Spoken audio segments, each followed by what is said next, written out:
Kelihatan Pak Bustami?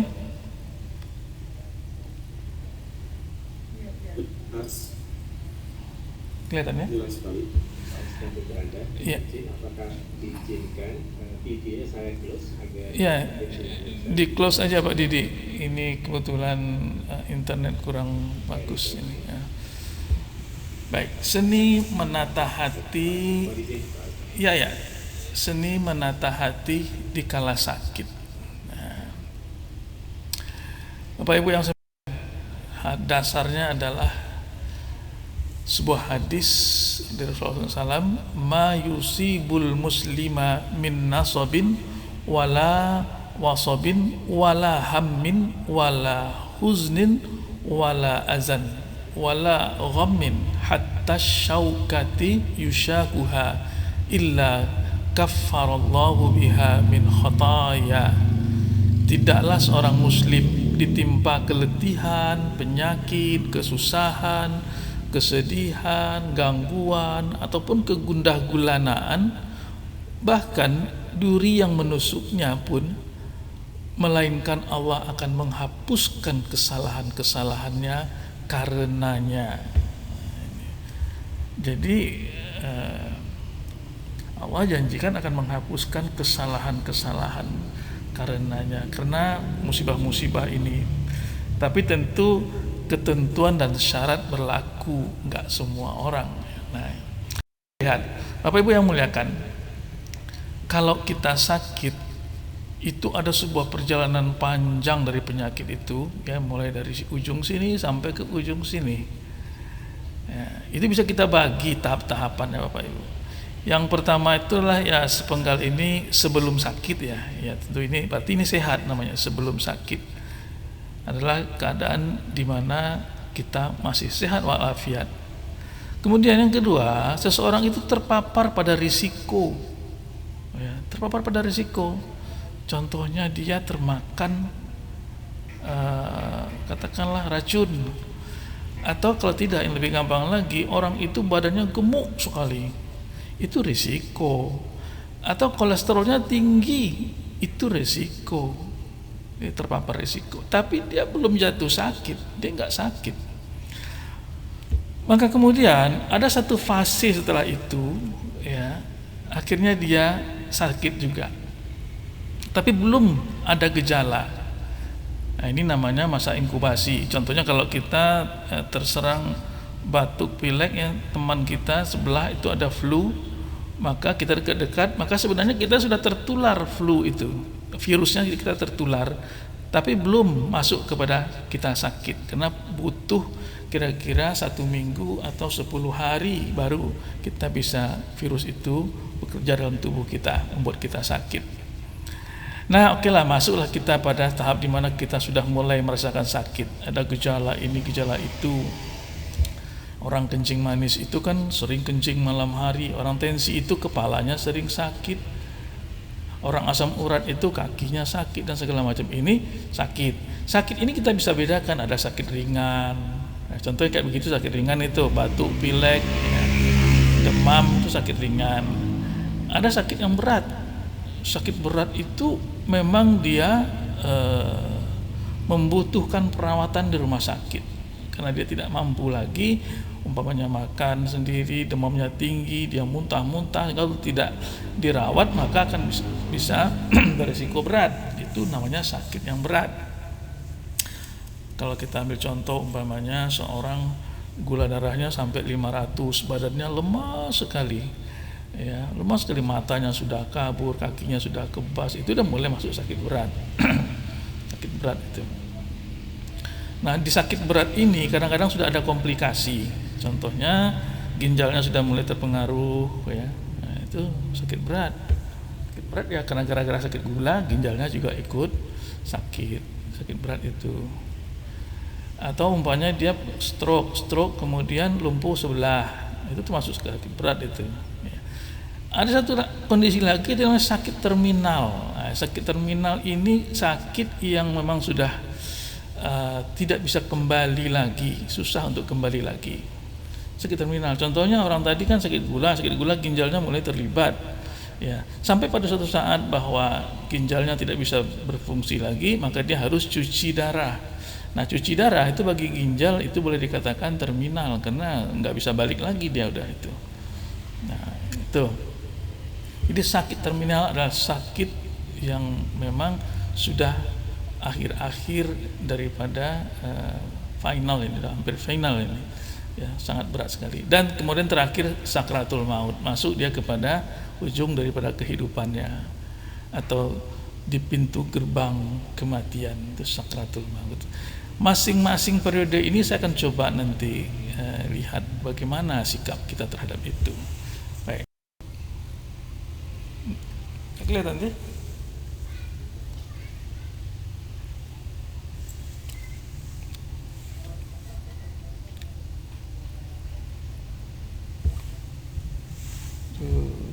Penyakit. Recording in progress. Baik. Materinya insya Allah saya akan coba hubungi beliau untuk bisa saya bantu, saya screening. Pak Dokter Anda, apakah materi ke saya nanti saya akan bantu saya share, Pak Ustaz? Ya. Kita lihat ya Ustaz ya.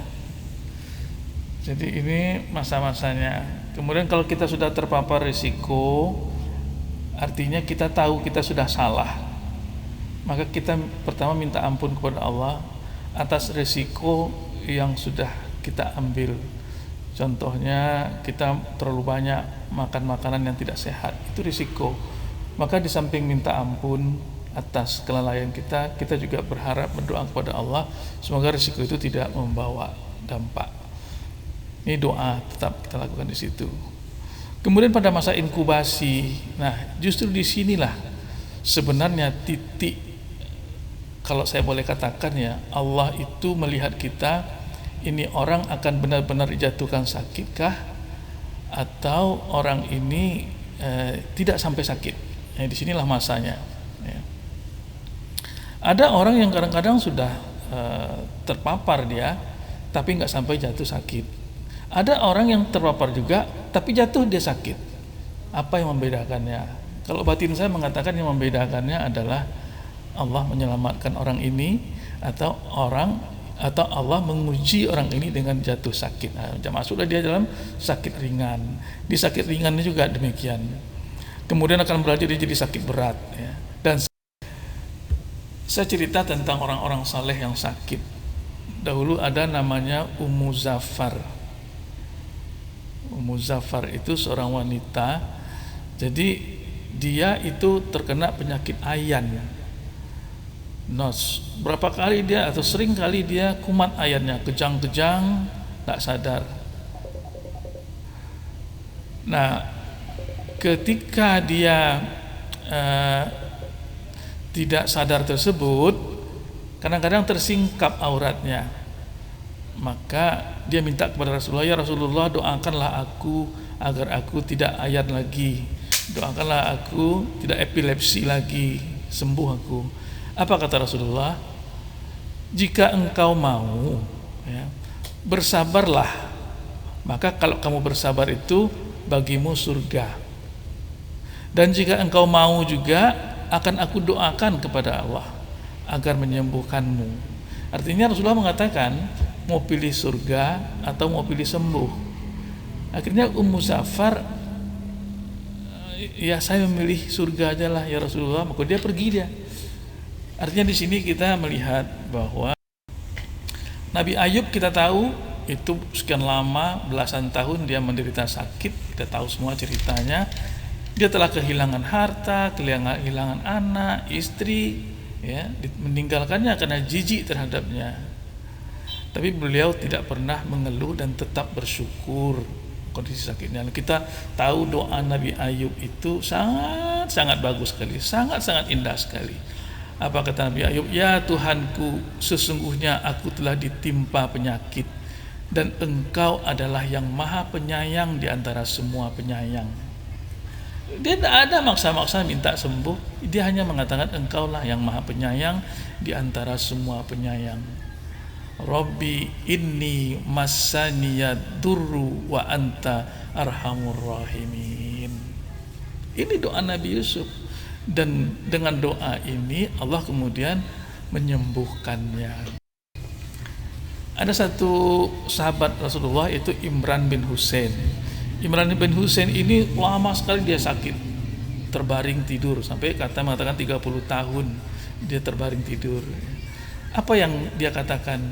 Ya, aku selama sakit itu merasakan setiap hari malaikat menyapa dan memberikan selamat kepadaku, kata si Imran bin Husain. Nah, ini orang-orang yang soleh. Orang-orang yang soleh merasakan hal sedemikian. Ada lagi Abdullah bin Mas'ud. Abdullah bin Mas'ud ini bukan dia yang sakit, tidak, tetapi menurut informasi dari Rasulullah, ya, ketika dilihatnya, ya Rasulullah, bagaimana engkau sakitnya, beratkah terasanya? Apa kata Rasulullah? Sakit aku itu 2 kali lebih daripada umatku, kata Rasulullah. Artinya Rasulullah benar-benar dicoba itu jauh daripada lebih jauh, lebih berat daripada kita umatnya. Itu hadis Rasulullah mengatakan demikian. Jadi bukan soal berat ringannya penyakit, bukan soal besarnya penderitaan ketika kita sakit, ya. Bukan soal itu. Seorang yang berakhlak mulia, hatinya bersih, dia melihat sisi lain daripada sakitnya itu. Apa itu yang dia lihat? Nah, ya, bagaimana kita menata hati itu, ya. Kaedahnya menata hati itu adalah begini, kita harus ridho terhadap takdir. Jangan pernah kita mencela penyakit, ya. Kan ada kita sering katakan, aduh aku ini mencret lagi, nggak habis-habisnya. Aduh aku ini begini lagi, aduh penyakit ini benar-benar mengganggu aku, hilang semua kesempatanku, habis semua ini, uangku habis untuk berobat gara-gara penyakit ini. Itu mencela penyakit yang datang pada kita. Karena penyakit adalah makhluk Allah yang datang atas izin Allah. Allah memberikan penyakit itu, menyuruh sakit itu Allah atas izinnya, bukan tanpa izinnya. Ya, kalau kita mencela penyakit berarti kita secara tidak langsung memprotes ketetapan Sang Pencipta. Maka jangan selalu mendumel, selalu ngomel, itu yang nggak bisa. Justru lebih bagus adalah kita lakukan ikhtiar dan tawakal di sini. Ya. Islam tidak pernah melarang kita untuk berobat, malah menganjurkan. Bahwa Rasulullah pernah bersabda, jangan gantungkan kesembuhanmu pada obat atau dokter, tapi gantungkanlah hanya kepada Allah Asy-Syafi', Sang Maha Penyembuh. Beda antara harapan dengan gantungan. Kita berharap dengan wasilah obat ini kita bisa sembuh, harap boleh, tapi jangan menggantungkan diri pada itu seakan-akan itulah yang membuat kita menjadi sembuh. Kemudian menjaga ibadah, ya.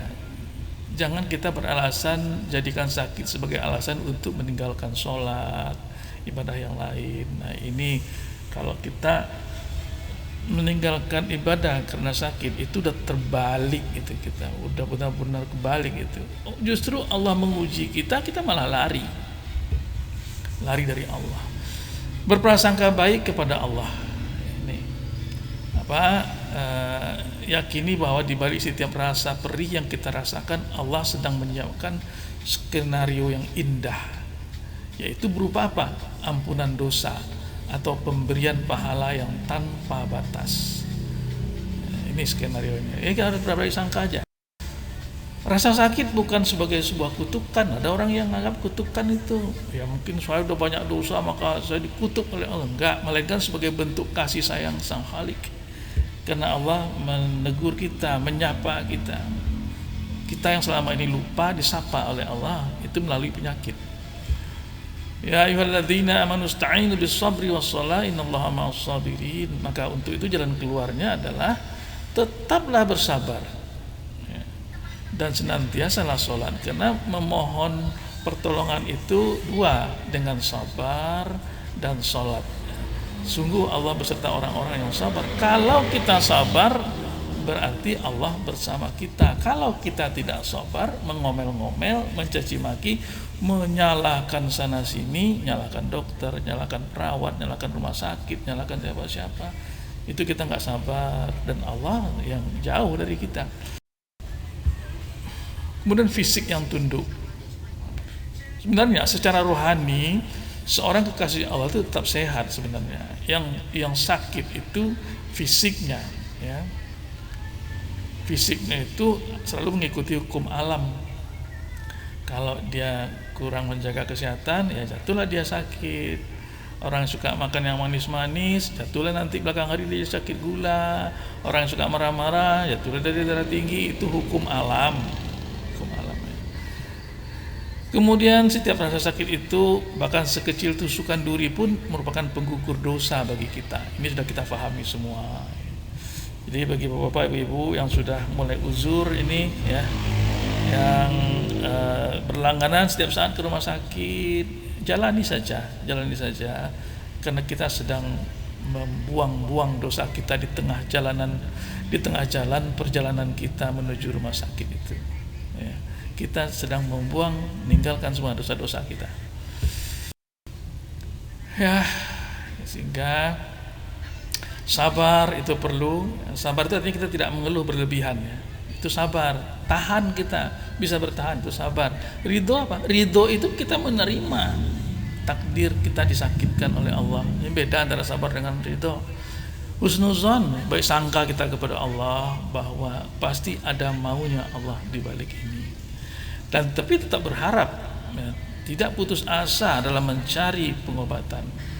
Dan akhirnya harus introspeksi. Saya secara hukum alam pasti ada salah saya sehingga saya jatuh sakit ini. Nah, itu introspeksi. Secara batin pasti ada salah iman saya, ibadah saya, sehingga saya ditegur oleh Allah Ta'ala. Jadi wabashiris sabirin, ya. Kita harus bersabar, ya.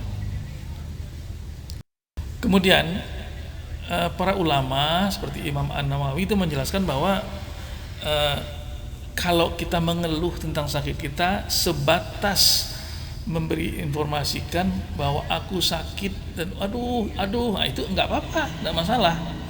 Orang namanya kesakitan pasti dia akan mengaduh, ya.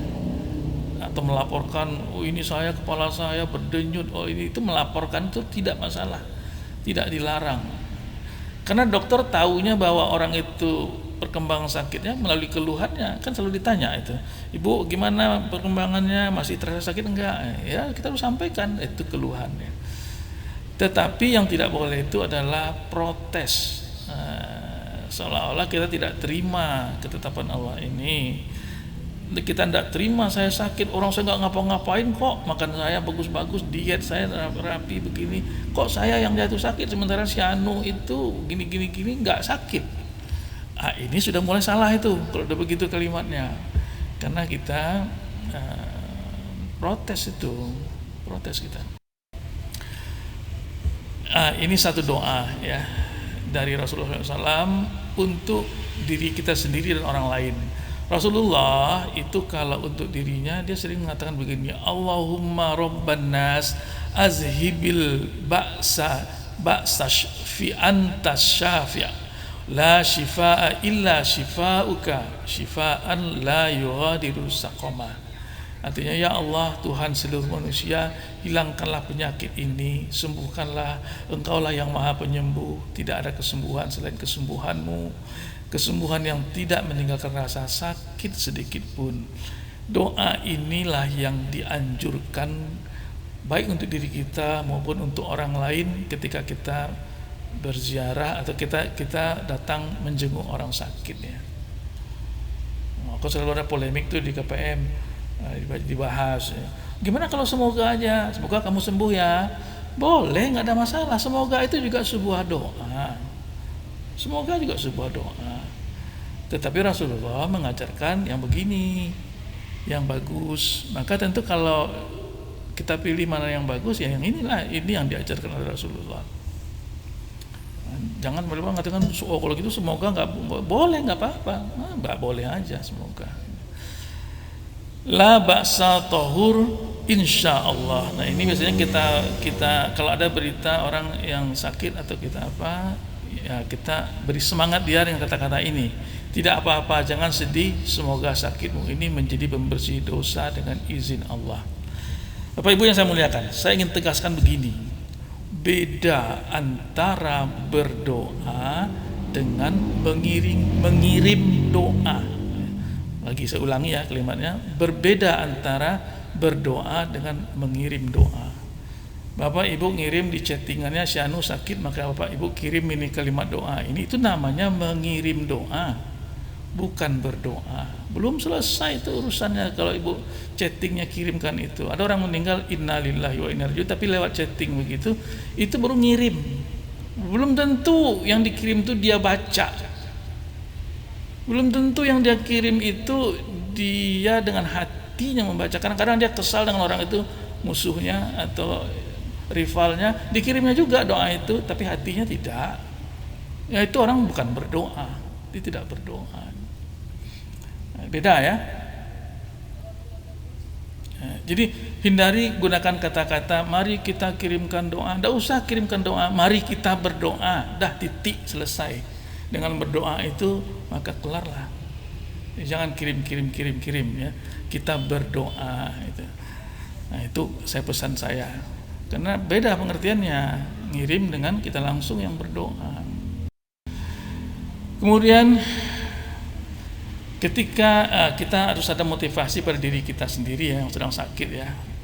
Kita terus camkan dalam hati kita, dalam batin kita, penyakit ini hanya untuk sementara waktu.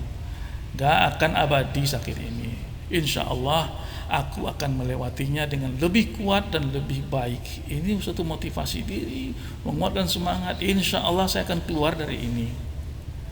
Boleh kita katakan pasti saya keluar lah, pokoknya dalam 1 bulan ini saya sembuh. Kata dokter 1 bulan cuman sakitnya biasanya dah saya pasti sembuh. Jangan ada kata pasti di situ, harus ada insya Allah.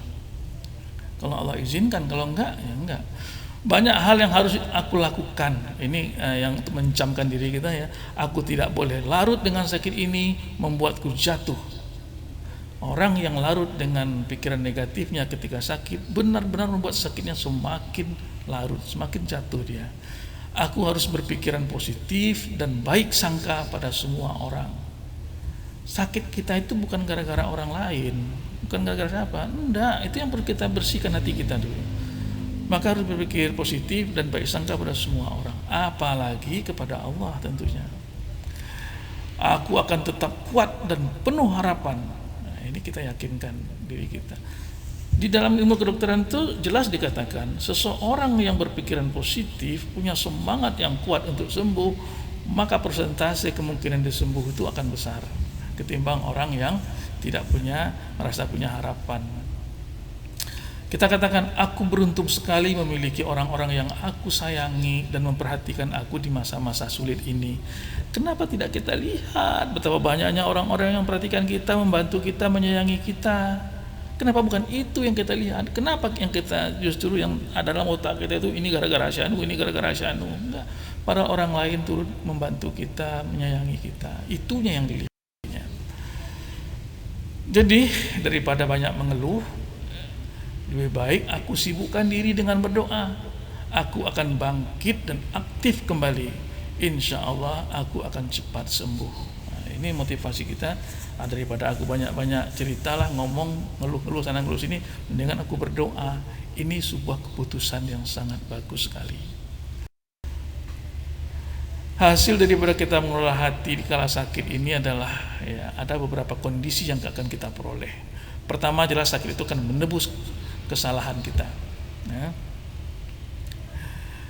Kita dosa-dosa kita akan dihapus, itu manfaatnya. Yang kedua, ujian kemampuan. Allah sedang menguji kita. Ketika kita lolos, maka kita pasti naik 1 tingkat lebih tinggi dari sebelum kita sakit. Nah, kalau kita begitu berarti ada manfaatnya kita sakit. Iya, karena ini kita akan lewat ujian ya, dan menanti derajat kita yang lebih tinggi. Ini jalan menuju rahmat. Jadi setiap tetes keringat saat sakit kita itu, ya, nyeri kita itu sebagai penembus dosa dan jalan menuju kasih sayang Allah. Bukankah itu sebuah rahmat? Jadi jangan terlalu berkecil hati. Kemudian harus sabar dan syukur. Ya, kita harus menghargai kesehatan. Ya, sesungguhnya sakit itu cara Allah mengingatkan kita untuk lebih bersyukur kepadanya atas nikmat kesehatan yang selama ini kita abaikan. Jadi kalau kita sabar, itu sebuah kekuatan yang sangat besar. Dan tadi saya katakan tadi, imunitas seseorang itu akan meningkat ketika dia sabar, dia berbaik sangka, tenang, hatinya tenang, tentram. Itu imunitasnya akan meningkat, mempermudah penyakitnya sembuh. Optimisme akan timbul, rasa optimisme. Percayalah bahwa bersama kesulitan pasti ada kemudahan. Ingat, Allah katakan inna ma'al usri yusra. Ya.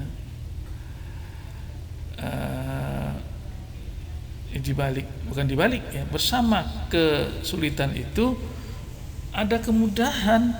Sayangnya orang yang dilihatnya sisi sulitnya, sisi mudahnya dia tidak nampak, bahwa orang menolong dia, bahwa Allah menolong dia, tidak nampak dia. Betapa ada orang-orang tiba-tiba memberi bantuan kepada kita tanpa kita minta. Ada cerita orang yang butuhkan darah banyak, cari sana sini, nggak ada ketemu darah itu. Tiba-tiba ada saja orang datang ke rumah sakit itu ingin mendonorkan darah, karena dia kalau nggak donor kepalanya sakit katanya. Dicek ternyata cocok darah itu dengan dia yang sudah cari-cari kian kemari. Itu apa artinya itu? Artinya sebenarnya adalah di balik atau bersama dengan kesulitan kita itu ada kemudahan sebenarnya. Orang lain datang tanpa dibayar, tanpa apa, ngasihkan darahnya, mudah kan itu. Nah, itunya yang di sisi itu yang dilihat, jangan sisi sulit. Ini merupakan sebuah motivasi untuk bangkit ya. Kita kalau sakit itu fokus aja lah pada kesembuhan ya. Jangan hanya menghitung hari-hari yang hilang. Nah, ini orang kan sering ini, waduh udah korban saya 1 bulan gak masuk kerja. Tapi hitunglah setiap langkah kecil kita menuju pengampunan Allah, menuju pemulihan. Ini yang dipikirkan ya. Di jasmani kita boleh sakit, tapi pikiran kita jangan sampai sakit. Nurani kita jangan sakit, hati kita jangan sakit. Kalau dua-duanya sudah sakit, jasmani kita sakit, rohani kita juga sakit, habislah sudah itu, selesai sudah itu, kita gagal. Tapi kalau jasad kita sudah hancur segala macam, tapi hati kita baik, bersih, sabar, ridho, nah itulah kayak Nabi Ayub tadi. Hancur dah badan Nabi Ayub itu. Sebagian riwayat mengatakan itu sudah berulat itu badannya semua. Jadi kita juga perlu menganggap bahwa sakit itu kadang-kadang Allah menyuruh kita, memaksa kita untuk istirahat. Kadang-kadang kita hidup di dunia ini ngejar ini, kejar itu ya. Entah apa yang dicari, entah apa yang memaksakan diri untuk mencapai target-target, maka Allah sakitkan kita. Artinya Allah nyuruh, hei kamu istirahat dulu lah, nanti kamu berbahaya itu. Nah, kira-kira begitu. Jadi yang begininya kita lihat sisinya. Kamu istirahat dulu, maka aku sakitkan kamu. Kesempatan baru, yaitu anggaplah masa sakit sebagai waktu istirahat paksa tadi ya. Allah memaksa kita untuk beristirahat. Bapak Ibu yang saya muliakan, ada kesimpulannya adalah bahwa seringkali justru ya, dari titik yang terendah itu Allah kemudian mulai mengangkat hidup seseorang. Banyak orang yang hancur, kemudian setelah fase hancurnya itu dia menapak naik ke atas, menjadi sukses, menjadi baik lagi, dan lahir reinkarnasi menjadi jauh lebih baik daripada yang sebelumnya. Banyak kejadian itu, banyak kejadian. Yang penting bukan hanya berapa lama kita sakit, tetapi bagaimana kita menjalaninya, bagaimana mengelola hati kita sehingga jasmani kita sakit tapi hati kita justru mendapatkan keuntungan di situ. Jadi rubahlah perspektif dari beban menjadi pahala, ya, dari penderitaan menjadi peluang. Ya, tidak ada kata terlambat untuk berubah. Ya, kalau bapak dan ibu-ibu sekarang banyak yang pada sakit kan, udah pada uzur-uzur ini ya. Jadi kalau selama ini suka komplain-komplain, keluh kesah, kemudian protes dan segala macam, masih ada kesempatan untuk kita berbaik sangka selagi nyawa belum lepas dari badan itu. Tidak ada kata terlambat untuk berubah. Justru momen sakit ini sering jadi titik baliknya. Allah tidak lihat masa lalu kita, ya, mau bagaimana kita dulu itu Allah tidak lihat barangkali, tapi Allah lihat arah kita tuh sekarang mengarah kepadanya tidak, mengarah di jalan yang benar tidak gitu. Nah, itu yang lebih penting, perubahan, progres itu yang lebih penting. Apakah kita mendekatinya atau kita menjauhinya, ya. Jadi jangan rasa bersalah yang muncul, tapi adalah harapan yang harusnya timbul, ya. Karena rasa bersalah itu tidak akan memperbaiki kondisi, tapi harapan bisa memperbaiki. Demikian, wassalamualaikum warahmatullahi wabarakatuh. Semoga ada manfaatnya. Pak Bustami, terima kasih atas kesempatan yang kepada saya. Assalamualaikum warahmatullahi wabarakatuh. Waalaikumsalam warahmatullahi wabarakatuh. Jazakumullah khairan.